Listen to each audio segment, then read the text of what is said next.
Hey, good morning, Dan. Good morning, Mark. Dan, why don't you go ahead and let's introduce ourselves to the audience this morning, okay? Tell us a little bit about you, and then we're going to dive into this great conversation, healing journeys with cancer.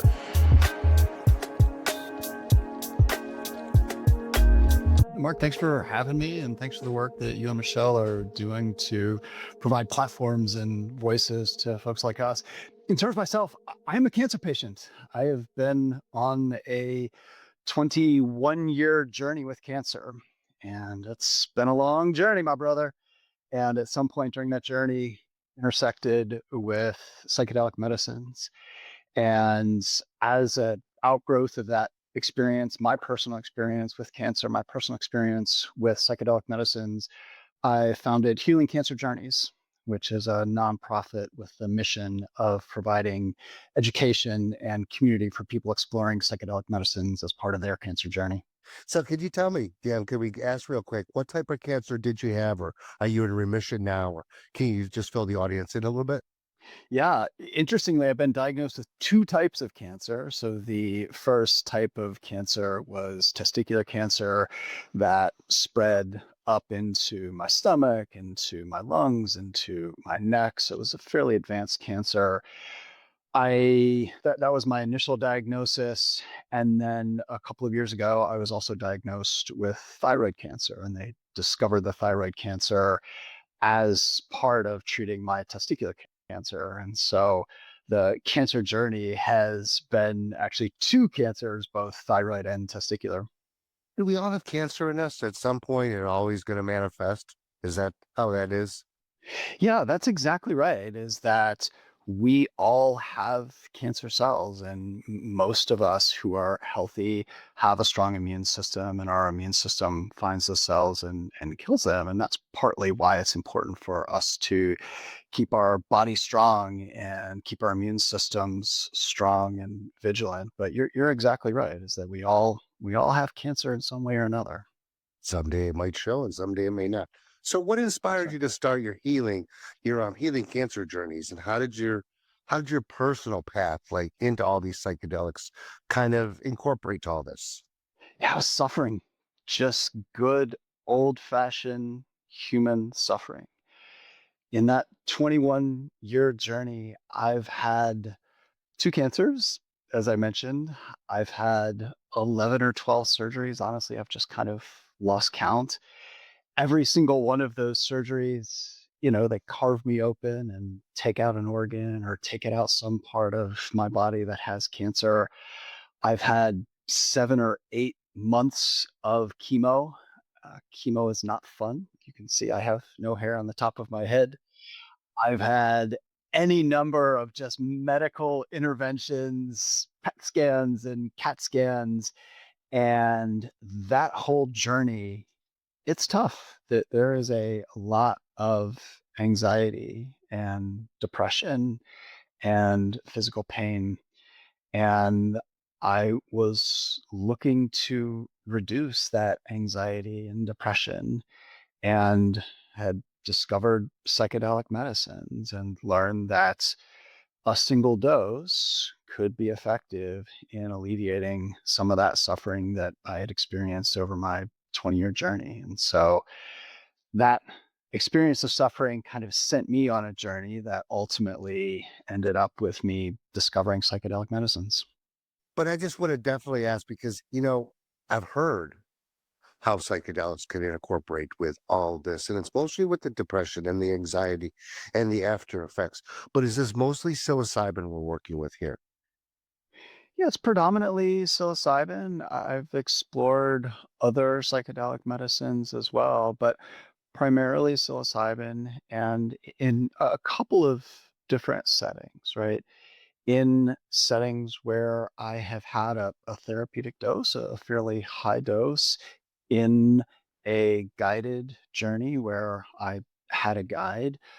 I've also used psilocybin in smaller doses, in kind of microdoses, and combine that with breath work. And that combination of psilocybin and breath work is really able to take me to places that are not unlike that higher therapeutic dose, that more guided journey. So you're doing a combination of both. You're going on a bigger, larger journey, and that's mostly to shake the snow globe up and come back to how you want to resettle yourself. And then you're microdosing on a daily basis with the so on 2 days, two on off. Correct? Yeah, and I'll say the bigger journey, the therapeutic dose with a guide, that was really interesting, in that I was able to confront cancer. I was able to experience cancer as an embodied thing and have a conversation with cancer. My microdosing is not something that I do on a regular basis. It's something that I do probably once or twice a month. Again, usually in combination with some really intense breath work. But it is when I feel like I need something, when there is um, a specific problem that I want to work in, and entering that space with a low dose combined with breath work is really powerful for me to go at that problem that I'm seeking to address. Well, let's go back to the bigger journeys because that's kind of Yeah. interesting to me because we go to these. I mean, we all know. So if we know who have been on these journeys, you go into a different space, into a different area, and do a different kind of talk to yourself. And I bet you it's Yeah. really interesting when it comes to the cancer, and you're actually there in a space that you can actually almost talk to that. And let me, what do you say? And are you are you resentful during those moments, or do you get angry? Because I could see that happening through an experience.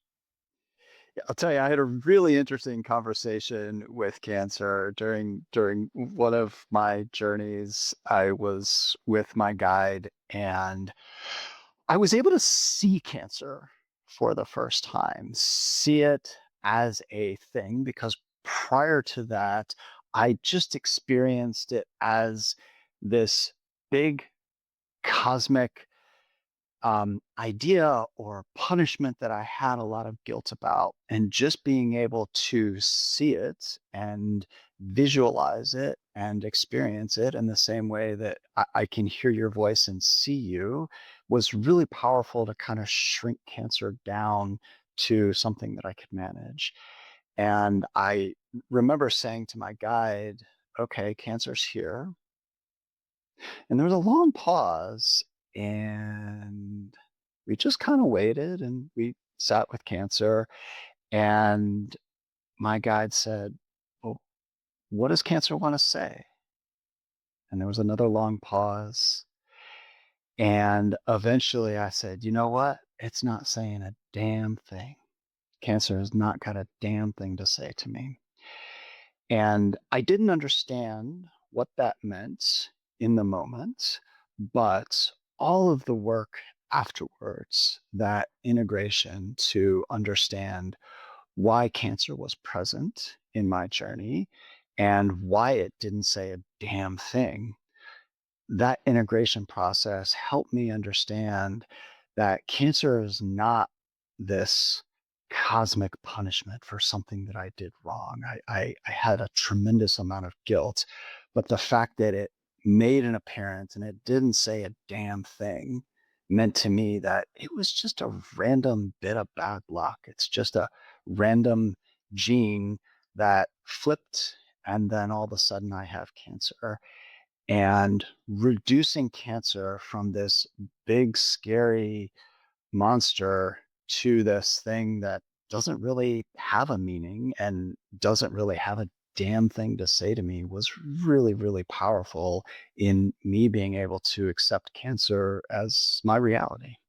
And that's like you explained the journey really almost how it happens too. The quietness, the pauses, how it happens, and your thoughts. And that's exactly and then you talk to that cancer, now you minimized it. And just by talking to you the short time that we're talking, I mean your outlook is very very almost childlike. You're almost you've lived through it, and I love that. And it's like, okay, this is it, and I've got this, and I can deal with this. And I can tell you've done psychedelics because most people wouldn't they couldn't accept that like that. They would be like, And you said in the beginning, it was like, is this my punishment? But, you know, it's your body. It's what, I mean, who's punishing who? And I think you explained a journey really well with that. And so I have to say that's really how a journey is. And it's pretty cool how that works. And do you use anything else? Because plants are very beneficial to healing a lot of our modalities. So, and mushrooms are very beneficial. So, besides the psychedelic mushrooms, which we know is really good for the mind, do you use anything else?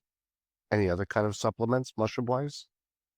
Not mushroom wise. Psychedelics wise, I have used MDMA. Have found that to be really, really powerful in terms of integrating some of the traumatic experiences that I've had, sitting with loved ones and integrating that trauma has just been tremendously powerful. But in terms of other mushrooms, no, I'll tell you, Mark, I've been listening to your podcast, have learned a lot from you and your guests. And so you're opening my mind, but have not walked down that path of experimenting with other supplements. I mean, it would just be saying it makes just so much sense because, you know, I never say it all the time. Most of our pharmaceuticals that we have nowadays, there's so many plants are involved. And, you know, I think we're missing the big picture by encapsulating all these things and not really going for the true source, you know. I mean, because everybody wants some quick timing thing. But look at you. You've been living with cancer for 20 years and you seem happier now living with cancer than maybe you were before. And I don't know because I just don't know. You used the word childlike earlier, and I think that's exactly right. Is Oh, I that am. there? Yeah, that Yeah, is a positive thing, right? There's something for sure. about Yeah. growing up and growing old that puts us into these rigid states of mind, and Uh-huh. psychedelics break us open, right?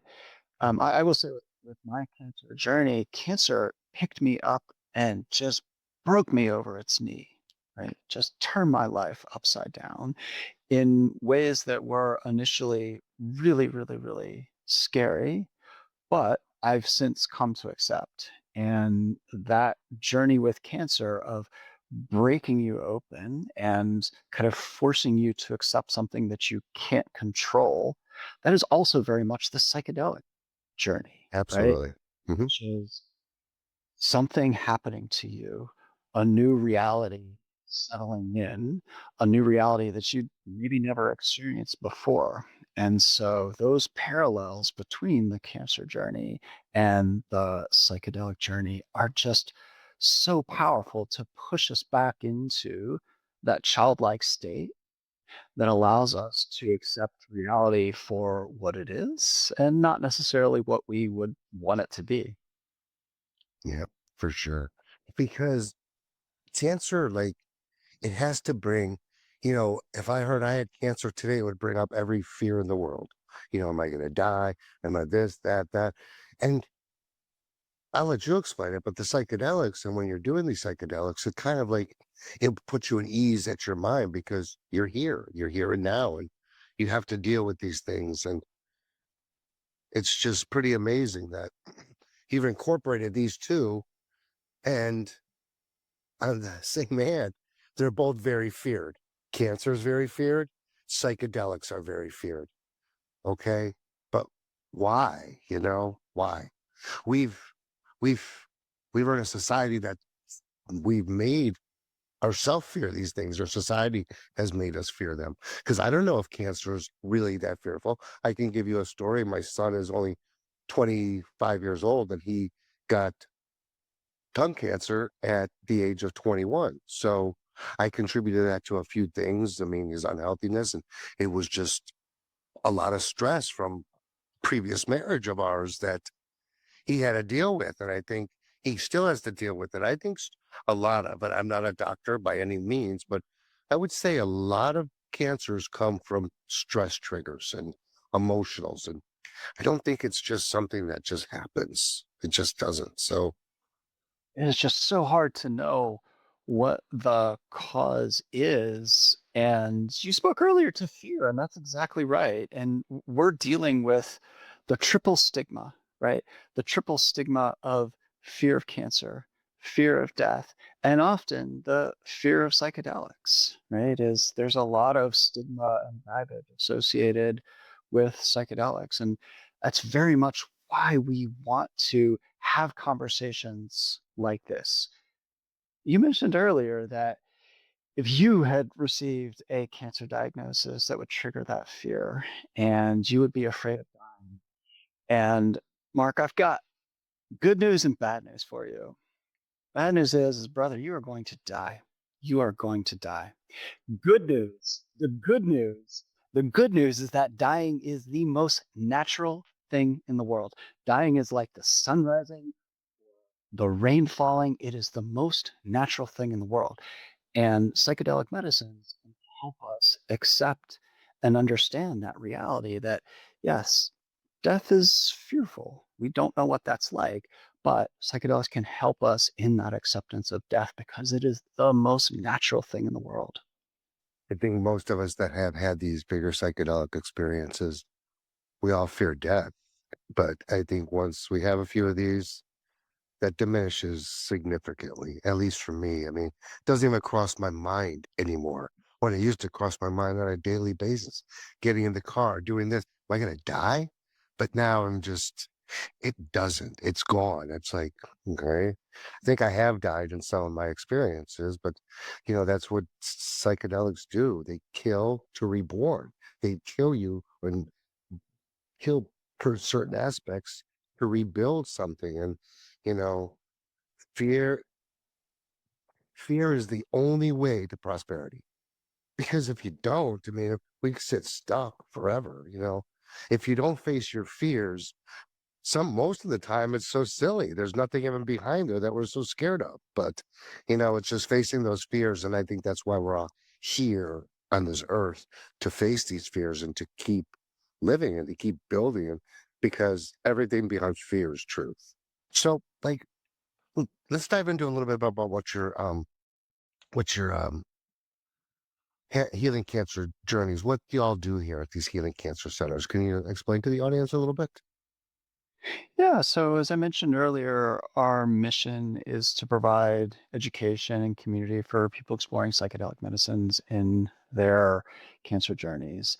And those stated missions of providing education, of providing community, that's what we're driving towards. But I do think it's even more fundamental than that. It's really addressing stigmas. It's addressing that triple stigma that we see in cancer and death and psychedelics.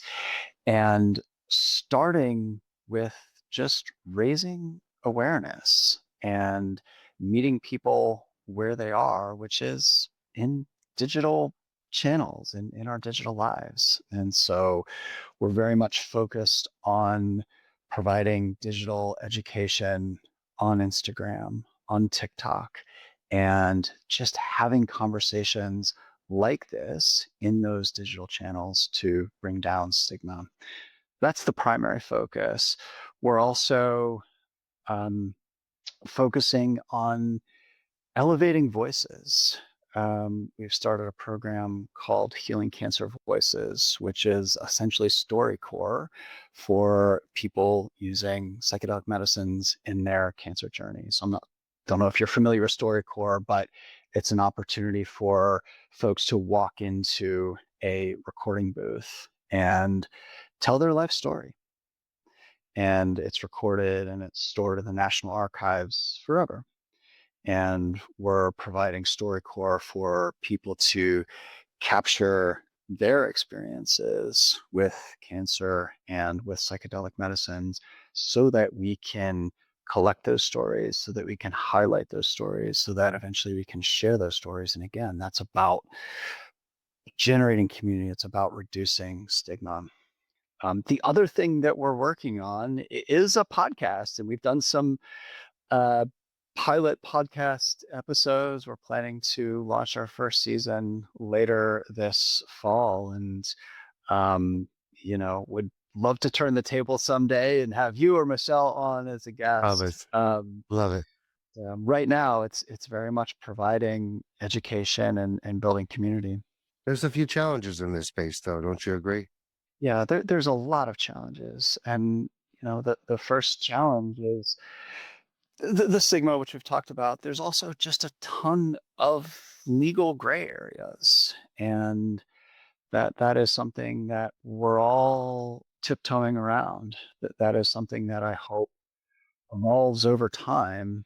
But one of the big challenges, and candidly, one of the biggest limitations, is just the legal realities and those legal gray areas. And it's sad we're tiptoeing around something that has been around for thousands and thousands of years. We disintegrated it in the last 50 years. Um, and the biggest thing when we just talk about psilocybin, nobody's ever died. So what are we fighting? What battle are we fighting here? It's the silliest thing. Um, and it's really ludicrous that we've done this to a society and pushed it down because the advancement where we would have been, I mean, it is what it is now, but I think more and more people are waking up to this, and me and you can talk about this, and the obstacles to overcome are the evil entity obstacles that don't want us to expand and grow and heal. It's really those are the obstacles. I mean, that's the only obstacles I have found. And what you do with these stories is the most important thing because That's right. somebody telling their story is the most important thing people can get because in any way, shape, or form, that story is going to benefit somebody. So telling That's right. stories like psychedelic stories, like what you do with cancer stories, even 15, 10-minute clips, people love it. They just love it because that's me, that's you, that's us, even if it's not you, something, if you don't like that one, there's another person's story that's going to be you for That's sure. right. And we have to recognize how difficult it is to tell these stories. I'll say it is really difficult for me to be in this environment right now where I'm sharing very sensitive personal health information. I'm sharing very sensitive information about my journeys with psychedelic medicines. I am exceptionally vulnerable right now, and that is really hard to do. And by having these conversations, having these difficult conversations, hopefully it makes it a little bit easier for other folks to have them in the future. And you're right, it's sad that our society has created an environment where it's hard to have conversations. You talked about medicines, and if we think about chemotherapies or other treatments for cancer, if there's a treatment for cancer that increases survival by a couple of months or a couple of weeks, that is embraced by oncologists, by patients, celebrated, right? We get to live for another couple of months because of this new treatment. And we're so focused on quantity of life that we forget about quality of life. And we totally lost sight of the fact that psychedelic medicines can improve our quality of life. And for some reason, these medicines that increase quantity of life, we've embraced. The FDA approves them. Pharmaceutical companies charge thousands of dollars for them. Oncologists prescribe them, widely accepted. But something that improves quality of life, like psychedelic medicines, is stigmatized, and it's really, really, really sad. Because And they need to that's keep the you environment. alive a little more to collect a little more money from you. Let's keep you Yeah. alive. Uh, We're collecting another week's salary, another week. We don't want you being don't any get me better. We'll just keep you alive to collect more. don't get me It's wrong. just a I crazy. want to try and stay alive as long as possible. So I don't knock quantity of life, but we don't want to lose sight of quality of life too. That's like I would rather have 3 good months, 3 more good months than 6 more shitty months. But that's not how the medical establishment thinks. And it's that thinking that shades how we approach psychedelic medicines. And it's sad. It's sad. Is there any? We'll get off psychedelics a little bit and talk about maybe cannabis, which is a plant. But is there any like I hear RSO really has a lot of great benefits when it comes to cancer patients. Is that something you've ever used or seen use? And I mean, I don't know. I've just heard. Yeah, I'll tell you with cannabis, very early on, I've been on a 20-year journey. So this was 20 years ago, and our perspectives on cannabis have very much changed. 20 years ago, there there were not edibles available, right? And the only way to consume cannabis was to smoke it, obviously. And my oncologist said very clearly, "You have cancer in your lungs." The cancer had spread from my testicle into my lungs, and she said, "Do not smoke cannabis." And I understood why. And that has always sat with me, that I want to be cautious. And I think that that's a, a really important thing for us to be cognizant of as cancer patients, that some of these medicines that for someone who is healthy or doesn't have cancer in their lungs or isn't on a lot of other medications or hasn't been through a lot of surgery are completely appropriate, but we need to be a little bit more cautious. Our bodies are a little bit more brittle. And so something like cannabis, I've always approached very, very cautiously. Interesting. Interesting. So edibles, no? I've used edibles from time to time, but it was just I was very, very, very impressionable when I was told, "Do not smoke cannabis," and it was for very specific reasons. You know, you don't want smoke in your lungs when you also have cancer in your lung. But it really made an impression on me, and so cannabis is just not something that I've necessarily explored. Now, that being said, there's tremendous benefits for controlling nausea for folks who don't have cancer in their lungs or are not smoking it, but the impact on nausea, um, and just helping to reduce sleep, anxiety, things like that. But it just personally hasn't been something that has been beneficial for me. So running people through this process, are you seeing a lot of setbacks or a lot of people having positive outcomes? Yeah, I certainly see those outcomes, and it's really what I've experienced firsthand, right? Which is um, coming to acceptance of my cancer, and also just creating meaning from my cancer journey, right? And the power of medicines to be able to give us a different lens, to take something like cancer that was a diagnosis that just flipped my life upside down, and using those medicines to make meaning, to understand what happened to me. And so absolutely seen those benefits in accepting those realities of making meaning out of circumstances that are otherwise fairly traumatic. Right. Is that the positive aspects you're getting from most people? They're understanding their cancer more and more when they're and how much like are you actually sitting with somebody when you go on these experiences or are you doing them on your own?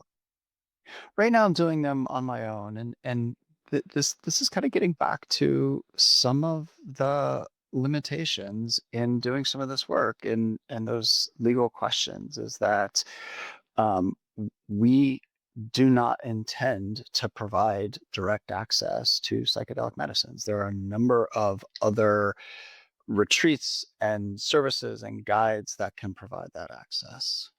What we want to provide is education, community, and then build bridges to those organizations that can provide access. But we want to stay within that education and community building domain. And that's because of some of the legal risks and some of the legal uncertainties in providing access, Like providing how are you sitting? Are you medicines. sitting with yourself or you sitting with a guide or how are you working how are you working this protocol?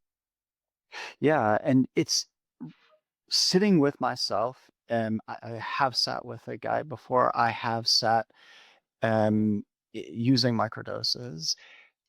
The nonprofit itself is really focused in on providing education and providing community and not necessarily providing access. And that's because there are any number of other organizations that can provide access, that can provide setting, that can provide the guide services, that can provide the post integration, and we want to build bridges, and we are building bridges to those types of organizations, but we want to stay firmly within that um, mission of education and community. And that's because of some of the legal risks, some of the legal uncertainties of providing access to this medicine. And Well, are you seeing more and more people getting access?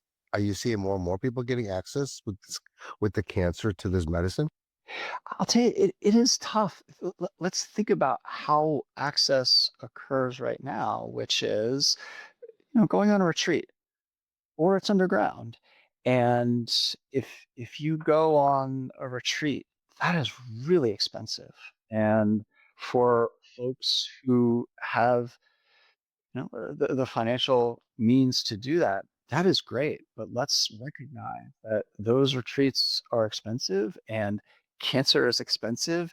And when we think about if you're going on one of these retreats to address anxiety or depression, the cost of that retreat relative to an SSRI or a benzo, which you can go to a pharmacy and get really, really, really cheap. The economic realities is that it's just a lot cheaper to go down the traditional pharmaceutical route, relative to a retreat. Or you can go underground. And there are risks in going underground too, right? Is again going back to safety and recognizing that there can be interactions with other drugs, other medicines that we're taking for cancer treatments. There can be side effects, and because someone like me, I've had many, many, many surgeries. I need to be really, really cautious. And unfortunately, we have the potential of these healing medications, and we have to choose between a retreat, which is really, really, really expensive and much more expensive than traditional pharmaceuticals, or underground. And there are safety considerations, there are safety risks that we're taking in that environment. And, Or you can we always see a grow little bit your more. own at that point if you're a Yeah. cancer patient. Because, working with these medicines for as long as we have, I don't think, there's not too many medicines that are counteractive to psilocybin. I mean, lithium is a strong one, but besides that, there's not too many in the pharmaceutical world that psilocybin is a bad friend to. There really isn't. Yeah. No, that's exactly right. And it's a great point in terms of being able to grow your own, and that, as you know, it takes a little bit of knowledge and a little bit of equipment, but Correct. it's certainly doable, and it's a Well, I great think we're consideration. advancing there too. I think there's a lot of companies now that are having grow bags, but I can see that is really, look at all these options we have, and then we come against the big man that's making these options so really difficult for us to access. So that leads me into my next question. Where do you see all this going? Where would you hope that all this goes? Because it's going somewhere, because psilocybin especially is like the avocado toast of the 2025s. I mean, everybody wants a piece of it and everybody wants to try it. And, I don't like that i- in a lot of ways, but I kind of embrace it in some ways. I want to go down a path where we can all journey together. I don't know where this is going. I have some ideas, but I want to go down a path where we can all journey together. We can journey in community. As a cancer community, we can learn from the knowledge that you are bringing and the knowledge of others in the psychedelics community so that we can journey together. I my journey with psychedelics was fairly lonely, right? I just didn't have any knowledge. I didn't have any community. And I don't want other folks who are interested in exploring psychedelic medicines in their cancer journey to be alone. And so let's journey together. Let's journey together as a cancer community, and let's journey together with experts like you. Now, where this is Mm. going, I hope that it starts with changes to the laws that make this really challenging. I think the current administration is perhaps a little bit more favorable to psilocybin and psychedelic medicines. We've seen some nice movement with ibogaine. We've seen some nice movement at the state level, and you see that In places momentum. you never would think, like Right, Texas. Are you kidding Texas, me? You know? Texas, I mean, really. Texas. But yeah, we are definitely seeing a positive trend. Like that's the medicine of all medicines. I mean, when we talk about a healing medicine, I mean, ibogaine, I mean, let's do a iboga. First flood dose of iboga, what I've said this so many times, is an 85% cure rate for opiate addiction. You do two and you're at 97. And what are we doing? We're killing 1,000 kids a day, serving them fentanyl every single day. See, so there's a game here they're playing. We all kind of just have to navigate between the game, and That's right. it's pretty sad that they're Yeah. using the people as their pawns. And we are making progress, and the the veterans community in particular has really been driving this, has really been leading this, and that's It's the because biggest because how can you? It's it, besides something like cancer, it would be it's the biggest because how are you going to deny a veteran to whatever he wants? It's pretty sad, and but it's we have put a denied him for so many years. we have and it's put a human face on that suffering. You can have these abstract debates about whether psychedelics are good or bad or whether the benefits are worth the risks. When you put a human face on a veteran who has served our country and is experiencing post-traumatic stress because of that, and there are these medicines that can help them, putting that human face is tremendously powerful.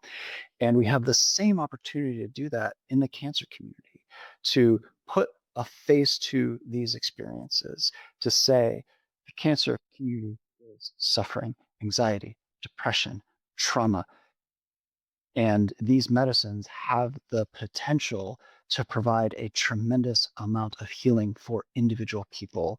And so I hope the cancer community can follow the path that the veteran community has really started to create, to put a human face on this and to help other people understand and appreciate what healing really looks like.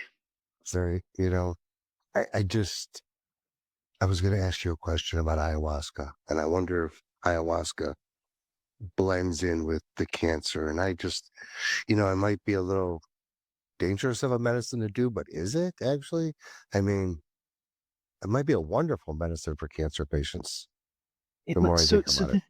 this is a great example of being really thoughtful. So for some folks who have experienced cancer, absolutely, I could see ayahuasca being tremendously beneficial. For me, I have had a number of surgeries, like from my chin to my hips, and um, vomiting is a very painful experience.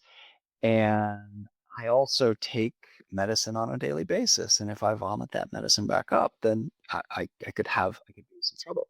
And so I need to be really thoughtful with something like ayahuasca, which, as you know, there's a high vomiting, a purging process. And for me, that type of medicine might not be a good fit. And this is why we want to have these conversations about which medicines, at which dose, in which setting, for which people, and finding the right medicine at the right dose and the right setting for the right person. That is the work to be done, and having a very nuanced conversation about all of that. And we're almost there. I mean, it's just about education and, talking. It's more about telling these stories. Like these stories are so important. Like you said, like that's how the veteran community does it. They keep just telling stories, and more and more people are, their stories are going to be told. This is a lot different than cannabis. Psychedelics, you really see results from. I mean, if you would have looked at me 7 years ago, there's no way I'd be doing this today. I mean, that's unimaginable where I was 7 years ago. So I'm living proof that psychedelics have worked. Do I do as many as I did in the beginning? No, because that was the path I did. I did a lot at the beginning because I was really fucked up in my head. But once I really learned how to use the medicine and understood it, boy, did things change. Because in the beginning, I think we find something that psychedelics does that nothing has ever done. And then we grab onto that and we really dive in. At least I did. And because That's right. nothing worked for me, but all of a sudden here's this medicine that all of a sudden, wow, it really made me think different. Wow, I'm doing this different. And I did it different. Was I That's scared? right. Every time I go into an ayahuasca journey, every time I go and take a big mushroom, of course, but there's something at the end. There That's always right. is. That's So, right. And your story, Mark, is tremendously powerful. And I believe that my story is powerful. And we're just two people. And the work you're doing here to provide a platform to tell these stories, for me to tell my story, if there's just one person out there living with cancer who's experiencing some of the suffering that I've experienced over the 20 years, and they hear your story or my story, then it's worth it. And thank you for the work that you're doing here to provide a platform for those stories. yeah, thank you so much. We're gonna end it here. Why don't you tell a little bit about last plug about what you're doing out there? Absolutely. Healing Cancer Journeys website is healingcancerjourneys.org. You can find us on TikTok and Instagram at Healing Cancer Journeys. Click that follow button. It helps us get the word out. It helps us tell more of the stories that we've been telling here. Let's journey together, Mark. Let's journey together. Yeah, beautiful things. I think this all needs to be talked about. We're bringing a voice, and people bring the voice, and once people hear the voice, things start things start manifesting. So thanks, Dan. Yeah. Thank you, Mark. Ciao.